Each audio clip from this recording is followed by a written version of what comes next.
Dies ire, dies illa, salvet seculum in familia. Teste David cum Sibylla. Quantus semores futurus mandoiunes est venturus. Necesidad de la revelación. Por el nombre de revelación divina, como se ha visto en el capítulo anterior, entendemos aquí aquella operación sobrenatural por la que Dios instruye a ciertos hombres que sucesivamente instruyen a los otros en las verdades de la moral y de la religión, y los enseñan a practicarlas. En esta discusión, la más grave de todas, tenemos delante no solo a los deístas antiguos y modernos, sino también a los racionalistas, que no son de ayer, y que niegan cualquier otra revelación que la natural, es decir, una manifestación de Dios obrada por la naturaleza misma, y que dividen en universal o común y en particular.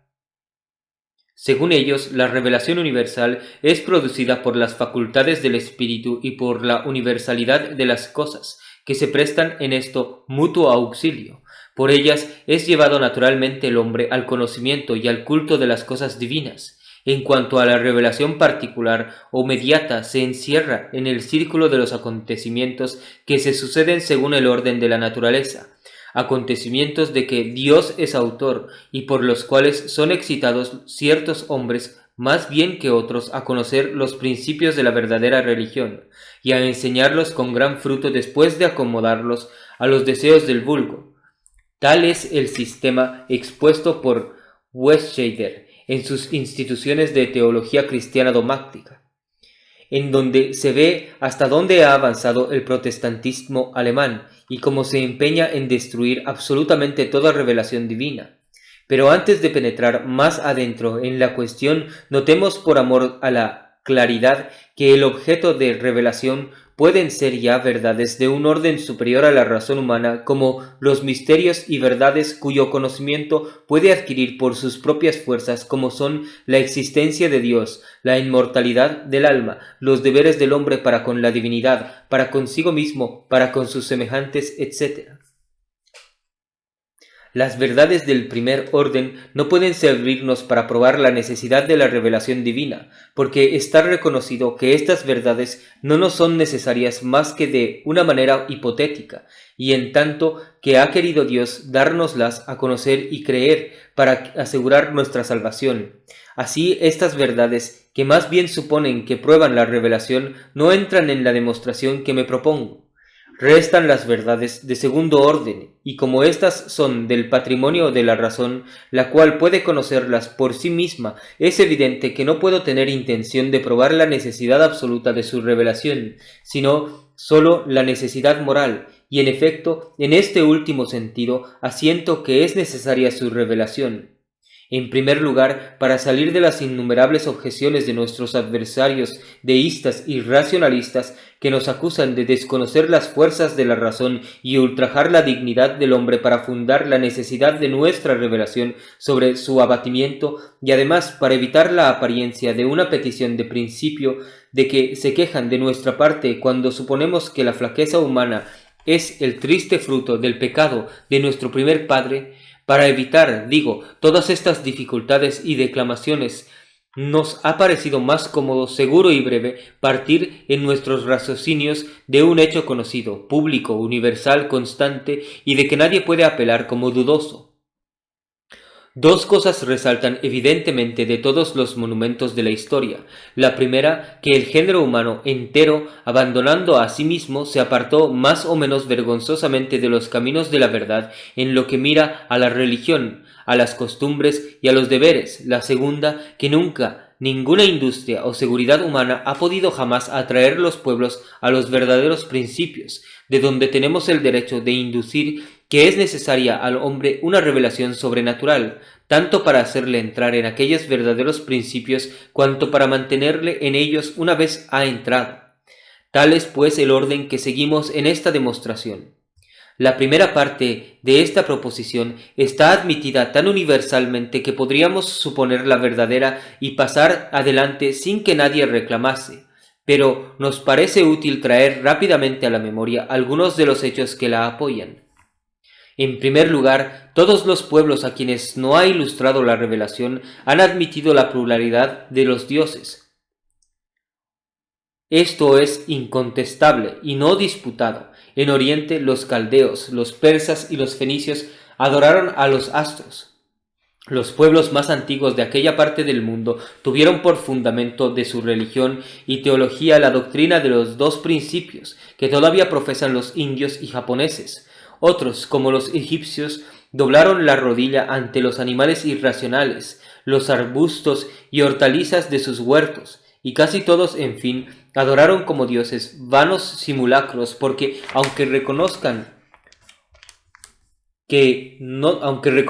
que no todos fueron tal vez tan insensatos que miraran como dioses la madera y la piedra, sin embargo, si vemos de buena fe, si no queremos ponernos en contradicción con los monumentos más auténticos, confesaremos que aquella creencia era casi general. Los griegos y romanos, a más de sus genios, veneraban también como dioses a los héroes muertos o vivos. La historia de esta aberración del entendimiento humano es demasiado conocida, así no alargaremos los ejemplos. También es cosa averiguada que las naciones paganas atribuyeron todas las pasiones y vicios a sus dioses y las pusieron expresamente bajo su patronato, testificando los antiguos poetas, sobre todo Homero y Virgilio.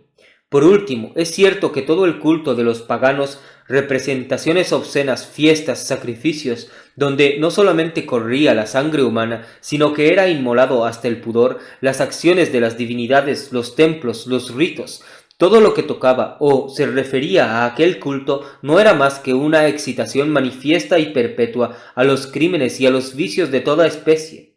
O por mejor decir, aquel culto era la verdadera apoteosis del vicio y del crimen. No hay quien no se estremezca de horror al leer lo que nos cuentan Orígenes, Tertuliano, Clemente de Alejandría, Lactancio, de aquellas supersticiones obscenas y sanguinarias. Pues, si tal era el culto, ¿cuáles debían ser las costumbres de las naciones que le profesaban? Sus teatros y juegos públicos eran escuelas de corrupción, y el uso y a veces hasta las leyes sancionaban ciertos vicios infames, cuyos nombres apenas nos atrevemos a recordar: la fornicación, la pederastía y la exposición de los niños.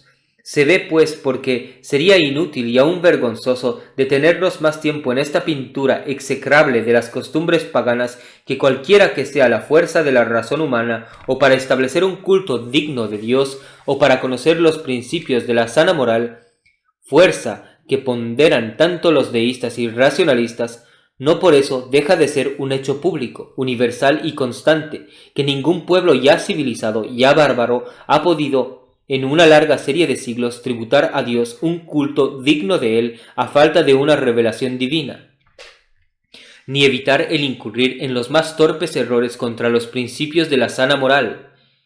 ¿Y qué se sigue de ahí? Evidentemente la necesidad de un medio superior a la razón humana para fundar legítimamente la religión y las costumbres, en otros términos, la necesidad de una revelación divina y sobrenatural.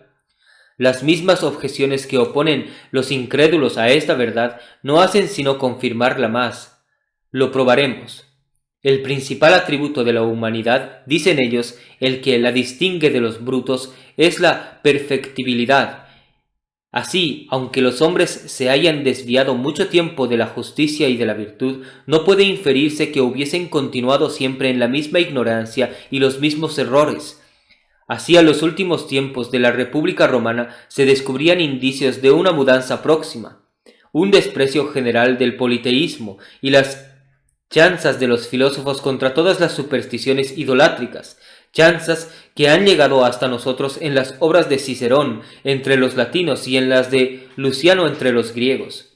Por fin, había una tendencia al misticismo y al retiro, de que da fe, entre otros, el historiador Josefo, y con muchos pormenores. Además, no todos estaban acometidos de esta lepra de la superstición y de los vicios. La historia nos transmite muchos ejemplos de eminentes virtudes dados por hombres y mujeres en diversas épocas, tanto que el mismo Agustín manifestó grande admiración a las virtudes de los romanos. Nunca feneció enteramente entre los hombres el conocimiento de un solo y supremo Dios y de la diferencia entre lo justo y lo injusto. Pruébalo el que los criminales fueron siempre castigados con el desprecio de los particulares y los suplicios de la justicia pública. En vano, pues, se infiere que esta condición general de los pueblos antiguos, la necesidad de una revelación sobrenatural, cuando este medio está enteramente en la naturaleza racional de los hombres, los cuales, para valernos de los mismos términos de Westscheider, reclaman todos los conocimientos en materia de religión como su propiedad más santa y legítima. Voy a responder a estas objeciones. La perfectibilidad humana, real hasta cierto punto, y en las ciencias y en las artes, es una quimera si se aplica a la religión y a las costumbres, mientras haya en los hombres pasiones y propensión natural a lo malo por el mal ejemplo. Así, una lamentable experiencia prueba que el hombre abandonado a sí mismo ha caído siempre en errores monstruosos y especulativos y aprácticos. Desde ahí proviene que para alcanzar la verdad en estas materias no se ha de considerar al hombre o a la humanidad en abstracto, sino tal como es, a saber, instigado y seducido por las malas inclinaciones, rodeado de ejemplos perniciosos, imbuido en las preocupaciones de su infancia y arrastrado, en fin, por un modo de vivir público, general y universal. Cicerón describe en estos términos la fuerza irresistible de estos impulsos al mal. La naturaleza nos ha dado más que débiles rayos de luz, y por nuestras malas costumbres y opiniones oscurecemos hasta tal punto la antorcha que hemos recibido de ella, que en ninguna parte se la ve. Apenas descubrimos la luz, apenas venimos a este mundo, nos entregamos a toda especie de errores y a las opiniones más perversas. Casi diría por uno que mamamos el error con la leche de nuestras nodrizas. El hecho es que, entregados a nuestros padres y luego encomendados a los maestros, pronto nos imbuimos en tantos errores que la apariencia triunfa de la verdad, y la naturaleza misma cede a las prevenciones. Si a esto se agrega el mayor de todos los maestros, el pueblo, la multitud, que en todas partes concuerda con todos los vicios, entonces nos dejamos inficionar de las máximas más viciosas, y rompernos enteramente con la sabia naturaleza, de donde se sigue que, indudablemente, que el hombre abandonado a sí mismo no va a lo mejor, sino a lo peor. Si la perfectibilidad que se nos objeta se aplicara a las costumbres y a la religión, resultaría que, cuanto más adelante una nación en la vía de la civilización, más puras serían sus costumbres y más santa su religión, pero ¿quién no sabe que los monumentos históricos prueban abiertamente lo contrario? La infancia de los pueblos es la época de la virtud, y la vejez la del vicio. Así, los chinos, cuyo imperio es tan antiguo, deberían haber llegado a la más alta perfección, supuesto que no carecen de artes ni de ciencias. Sin embargo, perseveran en sus supersticiones y en su depravación. Las costumbres, y siguiendo en esto la marcha inventable en todas las sociedades humanas, son hoy mucho más depravadas que en los siglos anteriores. Los indicios de un cambio próximo que se advertían hacia los últimos tiempos de la República Romana solamente prueban que, cediendo al impulso maléfico del epicureísmo, se aproximaba rápidamente a una disolución social y religiosa, que si vivía aún, no debía a algunas instituciones conservadas de las edades anteriores y a los restos cada día más débiles de la probidad y honradez naturales. Además, cuanto más supersticiones hay en un país, más corrompida es la multitud. Por último, si los epicureos y los ateos despreciaban el politeísmo, ¿es cierto que el pueblo y los magistrados participasen de este desprecio? Aquellos filósofos no combatían solamente al politeísmo y a la idolatría, sino que, parecidos a los deístas de nuestro tiempo y sin duda por los mismos motivos, combatían toda religión sin pensar siquiera en sustituir a este vínculo y alma de las sociedades humanas alguna otra cosa que evitara su disolución y perecimiento. En cuanto a lo que pensaban los magistrados y el pueblo del politeísmo y sus torpes supersticiones, bastante lo probaron 3 siglos enteros de odio y furor inaudito contra los cristianos.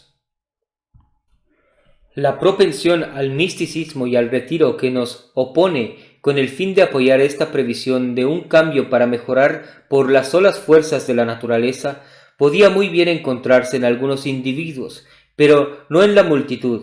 Además, el historiador Jofeso no habla de esto a causa de su trato con los judíos como judío que era, o más bien con los cristianos que comenzaban a difundirse por todo el imperio romano. En cuanto al corto número de individuos de uno u otro sexo que se escaparon como por milagro de la corrupción universal, no hubieran podido conseguirlo jamás por sí mismos, y lo debieron ya a los auxilios de la revelación primitiva y a alguna comunicación con el pueblo escogido de Dios. Observemos, sobre todo para dar mayor claridad y evidencia al asunto, que una cosa es hablar de la multitud y otra de algunos individuos. Cuando decimos que la razón humana por sí misma era impotente para corregir estos males, hablamos de los pueblos o la multitud como lo prueba el hecho. En cuanto a algunos individuos particulares de la especie humana, podían absolutamente hablando evitar la superstición universal y la vergonzosa corrupción de las costumbres, porque si nadie hubiera podido, hasta los 2 corrompidos más corrompidos serían disculpables. Por eso, en todos tiempos han sobernado algunos hombres puros e íntegros, semejantes a islas flotantes en el mar de vicios, en que había naufragado el mundo entero, pero al confesar estas felices excepciones, no consideré que aquellos hombres que hayan salvado sin el auxilio de la revelación primitiva, cuyo conocimiento llegó a todas las naciones, como la probaré más adelante, o a lo menos sin alguna comunicación con los adoradores del verdadero Dios, y de este mismo ejemplo resalta con más fuerza la necesidad de una revelación sobrenatural. Los ejemplos sueltos de virtudes en algunas personas no destruyen el hecho constante y general que hemos sentado, porque no ha de partirse de 1 o 2 acciones ilustres para juzgar el verdadero modo de vivir de los pueblos antiguos, sino de la serie, de la perpetuidad y enlace de todos los hechos. La admiración de San Agustín hacia los romanos requiere explicarse. Admirábalos en comparación a los otros pueblos, en los primeros tiempos de su república y sobre todo prescindiendo del culto de los falsos dioses y de los demonios. Léanse sus palabras. Aunque los romanos semejantes en esto a todas las demás naciones, si se exceptúa únicamente al pueblo judío, adorasen a los falsos dioses e inmolasen víctimas, no a Dios, sino a los demonios, sin embargo, amaban la gloria y despreciaban el dinero. Aspiraban a una gloria inmensa y no querían las riquezas sino en cuanto eran puras y honestas. Amaron pues esta gloria con ardor, quisieron vivir por ella y no vacilaron en morir por ella, sofocando con esta gran pasión todas las demás. Véase en qué sentido y con qué restricción elogia San Agustín a aquel pueblo ilustre. Además, no hay sino echar una ojeada por los primeros libros de la Ciudad de Dios para ver en efecto lo que pensaba de las costumbres romanas. Dícese también, el conocimiento de un Dios supremo y único ha existido siempre entre los hombres. Sí, pero desfigurado, sofocado con una multitud siempre creciente de errores, fábulas y supersticiones, y en ninguna parte en su primitiva sencillez. Sin duda, no seremos nosotros los que neguemos este pensamiento de Tertuliano, que el alma es naturalmente cristiana, pero con cuántos absurdos comentarios habían desfigurado los paganos, corrompido y hecho ininteligible esta idea sublime de la unidad de Dios. Lo mismo sucedía con aquellos conocimientos generales sobre lo justo y lo injusto, sobre la virtud y el vicio, impresos en nuestra alma por la mano omnipotente de Dios, corrompidos y extraviados de su fuente. Estos conocimientos que envanecen con justicia la naturaleza humana, se habían convertido en ignominia suya, tan perversa e insensata era su aplicación a la práctica en medio de la depravación general. En vano, pues, afirman los deístas, considerando al hombre en abstracto para eludir estos documentos de la historia, que hubiera podido aquel reformarse por sí mismo y sin necesitar de ninguna revelación sobrenatural. Todas las teorías y raciocinios no pueden discutir un hecho constante y universal. Ante este hecho tan evidente como el día, y que no pueden negar sin rechazar, como ya hemos dicho, todos los monumentos históricos, se hunden ya las objeciones que sacan unas veces de la fuerza nativa de la razón, otras de la ley natural y a sus más ingeniosos sistemas. En efecto, y aquí entramos en la segunda parte de la proposición sobre que fundamos la necesidad de la revelación divina, es decir, la imposibilidad en que se vio el hombre, una vez caído en el error, de abandonarle por sí mismo, aunque los sacerdotes de Egipto, los ginosofistas de la India, los magos de la Persia y los filósofos de Atenas y de Roma se dedicasen al estudio de la sabiduría, instituyesen escuelas y academias y formasen sectas por una larga serie de años y de siglos, sin embargo no pudieron jamás llevar los pueblos al conocimiento de la verdad y al culto del Dios verdadero. Esta empresa sublime fue superior a sus fuerzas, porque siempre hubo de su parte tres faltas invencibles: falta de unidad, falta de autoridad y falta de sanción. Falta de unidad. No solamente las escuelas, sectas y academias, sino cada uno de los filósofos diferían entre sí en la enseñanza de la moral y de la religión. Lo que una escuela aprobaba, otra lo combatía, y aún a veces se levantaban los discípulos contra los maestros, de suerte que todas aquellas escuelas filosóficas degeneraron en el escepticismo a resultas de la falta de consentimiento y unidad. Así los mismos filósofos se imposibilitaban para persuadir a los pueblos. Falta de autoridad. No había en ellos una autoridad personal, supuesto que no tenían por sí ninguna potestad sobre el pueblo. No había autoridad de doctrina, supuesto que por muy grande admiración que infundiese la suya, no bastaba jamás para hacer dejar a los pueblos las vestiduras manchadas de que los habían revestido sus pasiones. No había en ellos una autoridad real, o, para decirlo mejor, no había autoridad de ninguna especie. Y además, ¿cómo pudieran haber librado a los pueblos del yugo de la superstición cuando ellos mismos le llevaban voluntariamente y hasta habían erigido en principio que era preciso someterse a él y acomodarse a todas las supersticiones populares, ya para evitar la venganza de los magistrados y los castigos de la ley, ya para conservar su vida y bienes? El mismo Sócrates, considerado ordinariamente como el mártir del monoteísmo, sacrificaba a los dioses en su país, según lo atestigua Jenofonte, su biógrafo y apologista. Por último, falta de sanción.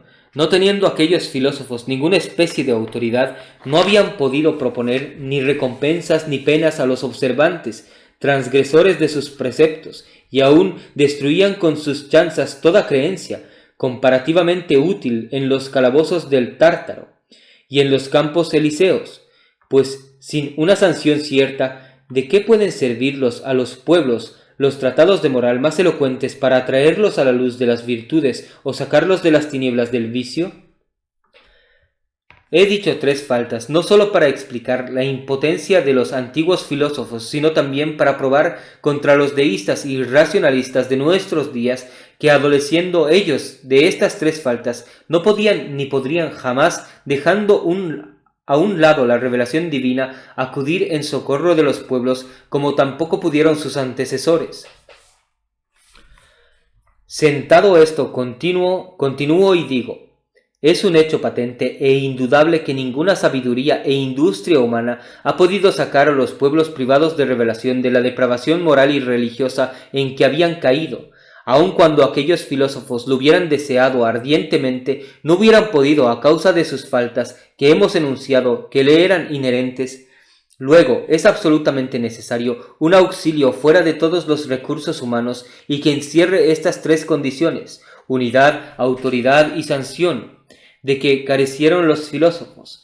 ¿Y qué puede ser este auxilio sino la revelación divina y sobrenatural en que brillan en sumo grado la unidad más absoluta, la autoridad más grande y la sanción más eficaz? Mas, ¿qué responden nuestros adversarios? Oigamos a Amón y a Westscheider. Es constante, dicen, que la razón, en cuanto es una potencia expresa de concebir las ideas, o por mejor decir, la idea misma, es una facultad de Dios. Ha dado al hombre para cultivarla asiduamente, de suerte que, viniendo en su auxilio ciertas circunstancias felices, traídas por la divina providencia, pueda curarse a sí misma y librarse de las tinieblas del error. Por tanto, hay que distinguir entre la razón fuera de los hechos y en los mismos hechos. Además, no puede dudarse que casi todas las grandes escuelas filosóficas se mostraron admirablemente acordes acerca de las materias más graves que tocan a la religión y a las costumbres, como también en cuanto a los preceptos del arte de raciocinar. Y aun entre los escritores que llamamos profanos y que los defensores de las tinieblas aborrecen y calumnian injustamente, hay muchos cuyos pensamientos sobre la religión y la verdad son bellos, admirables y poco diferentes de las máximas y doctrinas de Jesucristo. Al contrario, entre los que se glorian de confesar y seguir la misma revelación se observa gran diversidad de opiniones, y esta autoridad de revelación no ha podido evitar que sus partidarios incurran en una multitud de errores y supersticiones, unos absurdos y perniciosos, los otros. Pero si Dios hubiera querido que todos los hombres en todos los tiempos tuvieran las mismas ideas de las cosas divinas, si hubiera querido que la esencia de la forma de las ideas religiosas fuesen absolutamente las mismas en todos, ciertamente que aquel cuya voluntad es omnipotente hubiera hecho en esto lo que hubiera querido, y los medios empleados por él hubiesen conseguido el objeto sin que se hubiera podido dudar ni negar. Respondamos sucesivamente a estas objeciones como hemos hecho hasta aquí. En primer lugar, en cuanto a la posibilidad ideal con que los incrédulos arguyen de ilustrarse y dirigirse, la razón por sí misma no destruye de ningún modo la verdad del hecho sentado por nosotros. No es más que una teoría imaginaria que trae su origen, como probaremos más adelante, de la existencia de esta revelación que combaten con tanta injusticia. Así, nada vale esta teoría contra la realidad, porque ¿qué produjeron los antiguos filósofos y qué producen los deístas y racionalistas de nuestros días en beneficio de los pueblos? A esta cuestión es preciso responder con hechos y no con raciocinios.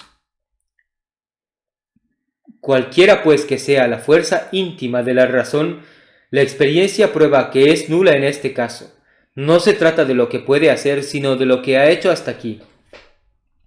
En cuanto a la supuesta concordia de las escuelas filosóficas, sin subir a los sofistas del último siglo, los doctores del racionalismo alemán, siempre en pugna unos con otros en sus escuelas y sus libros, nos manifiestan bastante lo que debemos juzgar de aquella aserción del todo gratuita. Se trata de los antiguos filósofos, los nombres solos de las diversas sectas estoicas, epicureas, pirrónicas y cínicas responden lo bastante. Por lo que hace a la relación entre los preceptos del arte de raciocinar y los de la probidad, confieso que no la veo. Hállanse admirables pensamientos sobre la religión en las obras de los antiguos filósofos, sí, pero ¿en qué se fundan? ¿Cuál es su conexión y objeto? Forman un cuerpo completo de doctrinas, un sistema unido de todas sus partes, perfecto y sobre todo practicable. ¿No son más bien teorías y generalidades sin ninguna aplicación posible?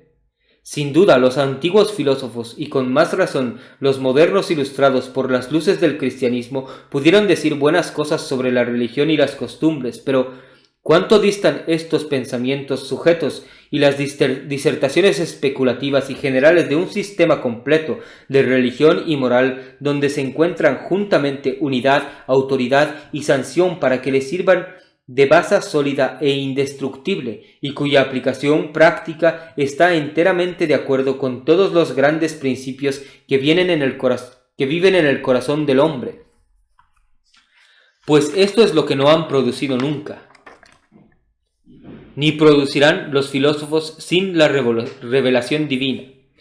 Jamás se han puesto de acuerdo sobre el fin del hombre, sobre los principios fijos e inmutables de la moral y del deber, sobre las reglas que se han de establecer en los diferentes casos que tocan a la virtud y a la probidad. Por fin, jamás se han separado con exactitud los preceptos de los consejos, determinando los diversos grados de las culpas, ni presentando motivos suficientes y comunes a todos los hombres para excitarlos a la virtud y apartarlos del vicio. En todas estas cosas, y en otras 1000 que omitimos por no ser prolijos, los filósofos, deístas y racionalistas han manifestado y manifiestan, aún en nuestros días, tan gran diversidad de pareceres que les es abiertamente imposible dar a los pueblos, no diré yo una teoría religiosa como ellos la llaman, pero ni aun un simple sistema de moral adecuado a sus necesidades. Así pues, los amigos de las tinieblas, es decir, en su lenguaje, los católicos, no aborrecen injustamente ni calumnian a los escritores profanos, no hacen más que referir un hecho que no lograrán destruir todos los esfuerzos de los supuestos amigos de las luces. Pero, dicen ellos, no hay menos incertidumbre, dificultades, dudas y controversias entre los que admiten la revelación sobrenatural que entre los que no la han conocido o la desechan. Esto es cierto en cuanto a los cristianos separados de la comunión de la Iglesia, pero no en cuanto a los que están sometidos a su autoridad, porque en el instante que dejan de creer lo que ella cree, dejan de ser católicos, y no pueden atribuirse a la religión verdadera las disputas y errores de sus hijos rebeldes.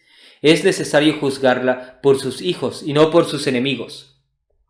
En cuanto a la objeción sacada del poder de Dios para establecer entre los hombres una religión común a todos, de suerte que si no lo ha hecho es porque no ha querido, supuesto que puede todo lo que quiere, responderé que Dios no ha faltado jamás al hombre.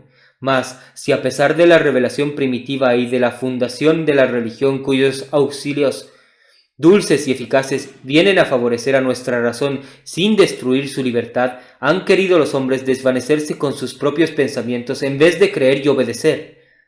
¿A quién son imputables estas disputas religiosas que los dividen?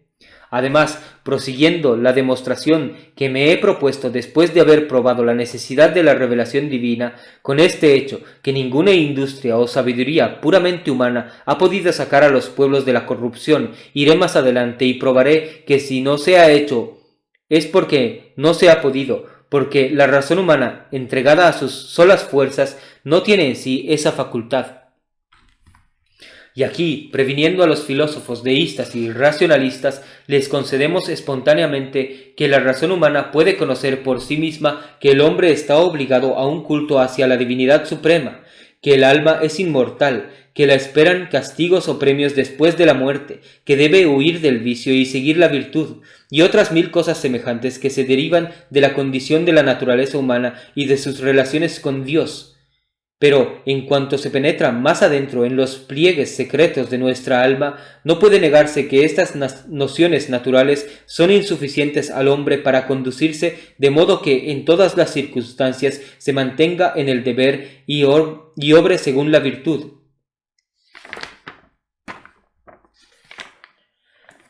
Digo que estas nociones son insuficientes. Primero, porque no pueden todos, ni aun los más, comprender la fuerza de las demostraciones que prueban su realidad. Esto es tan cierto que muchos filósofos no solo las pusieron en duda, sino que las negaron abiertamente. Segundo, porque aparecen circunstancias difíciles en que, dejado el hombre a sí mismo, no puede sino con suma dificultad o no puede absolutamente adherirse insensiblemente a la virtud y evitar el cometer una acción injusta, si no tiene otros motivos que los ofrecidos por la razón, como por ejemplo cuando se halla en el acceso de una pasión violenta, cuando están en riesgo su fama y su vida, cuando se ve oprimido injustamente por hombres poderosos, todas circunstancias difíciles y peligrosas en que cae uno ordinariamente. Tercero, porque en estos combates ardientes se persuade uno con facilidad que no está obligado a tal o cual acción, se originan dudas sobre la fuerza y verdad del precepto natural, se obscurece el entendimiento y ve solo por entre una nube lo que creía ver claramente, llama en su auxilio las dudas de los filósofos y adopta con facilidad una opinión falsa. Cuarto, porque no presentándonos la razón más que principios generales con respecto al culto y a los premios y castigos de la vida futura, no determinando nada sobre cada objeto de estos en particular, ya acerca de la forma del culto que se ha de tributar a Dios para que le sea agradable, ya acerca de la naturaleza de aquellos premios y castigos, ya acerca de su duración, y afirmando además los deístas que no pueden ser eternos por todos esos motivos, es evidente que estos principios pierden enteramente su fuerza y dejan al hombre en la duda y en la perplejidad, lo mismo que si no los conociera, sobre todo cuando el vicio es útil y la virtud está enrizada de dificultades, como sucede las más veces. Quinto, finalmente, porque todo esto se confirma con el modo de vivir de los antiguos filósofos, de los modernos deístas y de todos los que, desechando la revelación divina, siguen y profesan sus principios. En efecto, los más de ellos no observan públicamente ninguna religión, abundan en vicios, desatienden en todo o desprecian los actos de amor y caridad para con el prójimo, con especialidad en las circunstancias difíciles, con que, si esto sucede con los hombres que se jactan de cierta probidad y honradez natural y que en realidad tienen medios particulares de vivir virtuosamente como una instrucción doméstica, gran amor a las alabanzas y a la gloria, cierto respeto a la clase social, etc., ¿qué será de las clases populares sin ningún recurso del mismo género, suponiendo que se hagan comunes para ellas estos principios detestables? Lo que sucederá es que la naturaleza entera sin freno se precipitará en el mal, y como dice el poeta, ya ha sido eliminado, la naturaleza se hará cargo. En efecto, en cuanto se da completa libertad a las pasiones, no hay vicio en que no caigan los malos. Ya la razón impotente para contenerlos, como lo prueba la experiencia, les recuerda en vano la existencia de Dios y los suplicios que les aguardan.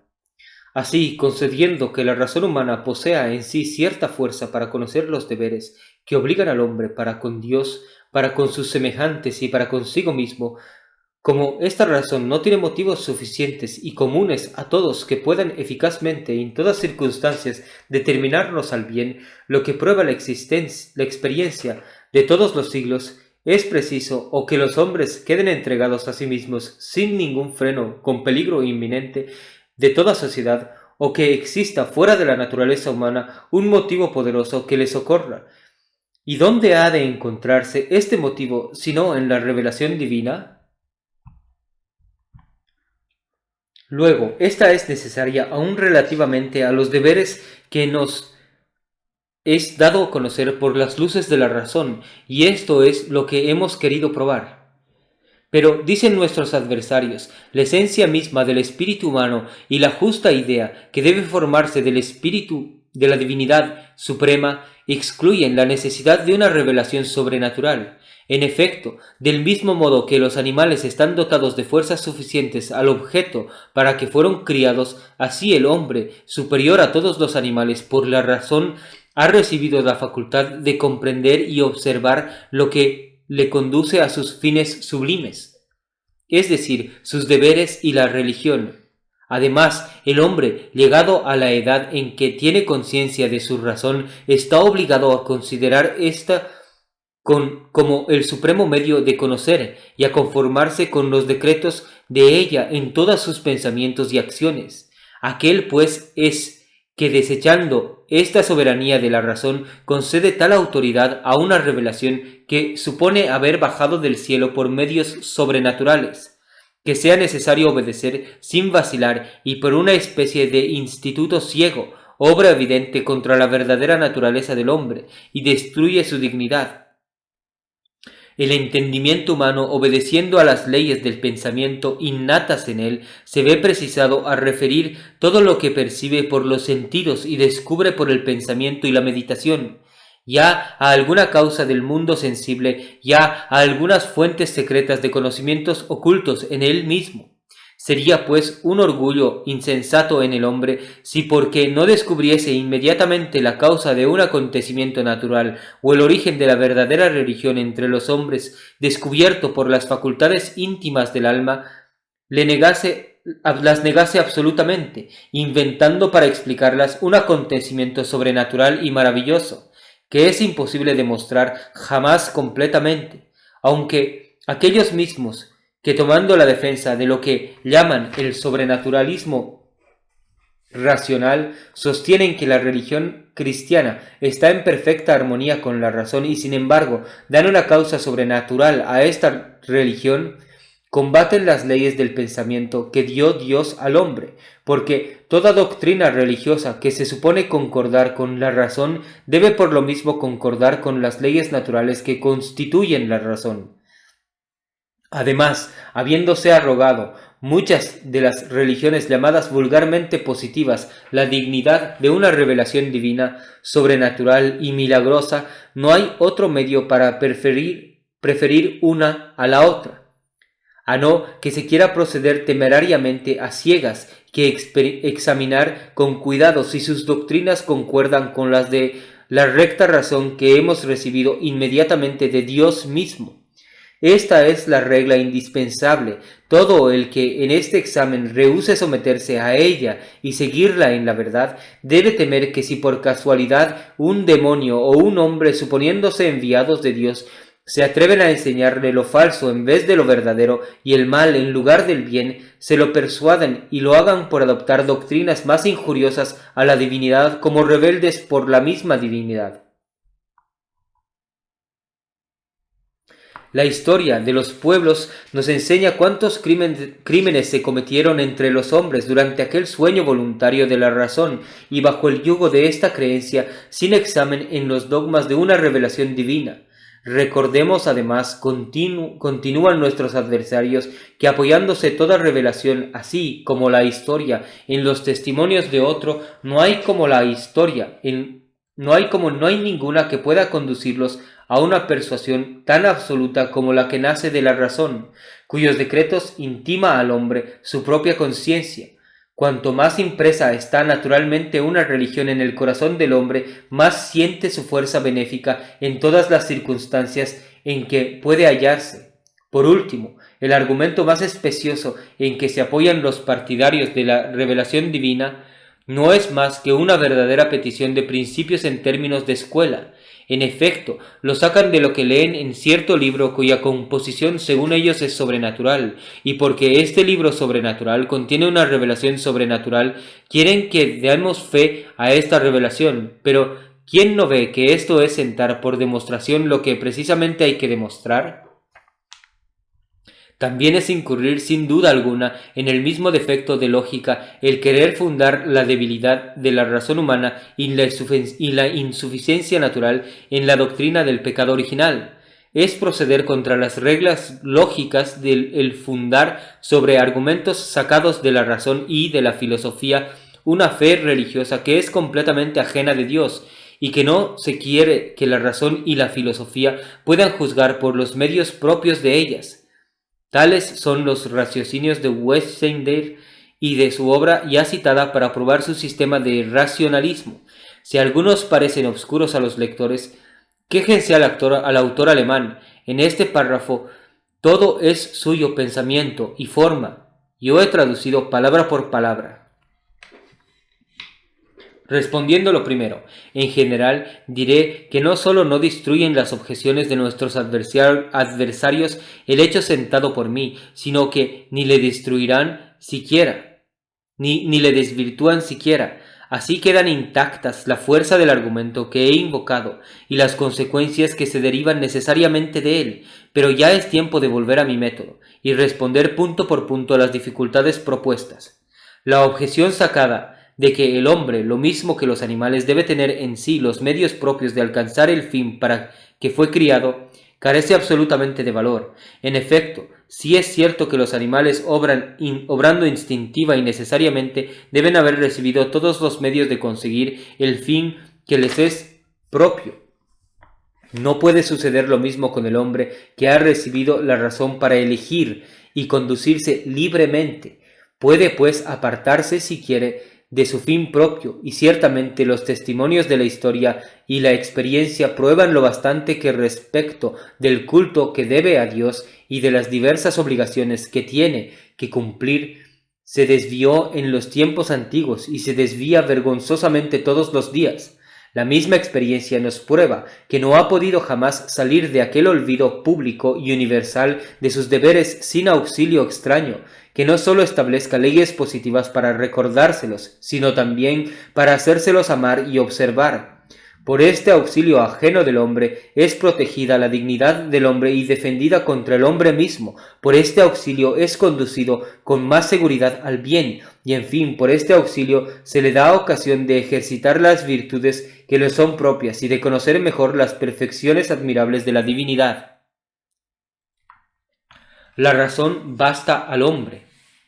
Añaden, para conocer sus deberes e intimarle motivos suficientes de cumplirlos, pero esta es una hipótesis enteramente gratuita que la experiencia y los hechos destruyen absolutamente. Esto es lo que disputa, y los racionalistas mismos cometen esta petición de principios de que nos acusan porque dan por prueba lo que hay que probar, y que además es de todo punto falso. No se ha de conceder todo a la razón, ni negárselo todo, y los partidarios de la revelación no tocan a los derechos legítimos de aquella. Luego, es mala fe de los racionalistas cuando afirman que se exige una creencia ciega en nombre de esta revelación, que por el contrario recomienda a cada paso el uso de la razón lejos de proscribirle. Las prerrogativas de la razón con respecto a la revelación son examinar los fundamentos en que ésta se apoya, y una vez reconocidos aquellos fundamentos como legítimos e inexpugnables, su deber es someterse en las cosas que exceden las fuerzas del entendimiento. La misma razón reconoce como justa esta distinción. En cuanto a las cosas que no exceden sus fuerzas, puede y aún debe examinarlas y estudiarlas bajo todos sus aspectos. Este modo de obrar no menoscaba en nada los derechos de la razón humana. Por más que digan los racionalistas, al contrario, evita la caída de la razón, que es inevitable cuando el hombre está privado del auxilio de la revelación divina. Nuestros adversarios suponen, pero no prueban, que la razón humana, privada de un auxilio divino, se basta a sí misma para conocer sus deberes y cumplirlos. Los hechos los condenan. Ya lo hemos demostrado. ¿Qué importa, pues, que ocupen la trípode de allí, pronuncien sus oráculos? El hombre sería un insensato, dicen ellos, si inventara un acontecimiento sobrenatural para explicar uno natural que no comprendiese. Pero nosotros no inventamos nada. En los sucesos de la revelación, ésta existe, y hay señales ciertas para conocer que este acontecimiento es de todo punto milagroso. Lo probaremos más adelante con entera evidencia. No es más cierto que las doctrinas de los católicos estén en oposición con la razón, porque aquellos confiesan deber el conocimiento de ciertas verdades a una revelación divina. En efecto, una cosa es cuando una vez se han revelado ciertas verdades contenidas en el orden de la naturaleza, reconocer que estas verdades concuerdan con los principios de la recta razón, lo cual no es difícil. Y otra cosa, llegar al conocimiento de estas mismas verdades sin el auxilio de la revelación, lo que es, por el contrario, es tan difícil, que han quedado a una distancia inmensa de ellas no solamente pueblos enteros durante una larga serie de siglos, sino hasta los filósofos más sabios, según hemos demostrado.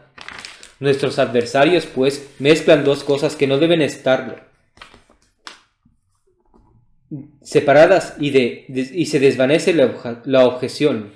Además, la revelación, como ellos dicen, no solo encierra verdades de un orden natural, sino que abarca otras superiores a las fuerzas del entendimiento humano, y así el raciocinio de nuestros adversarios cae por sí, porque se funda en una suposición falsa.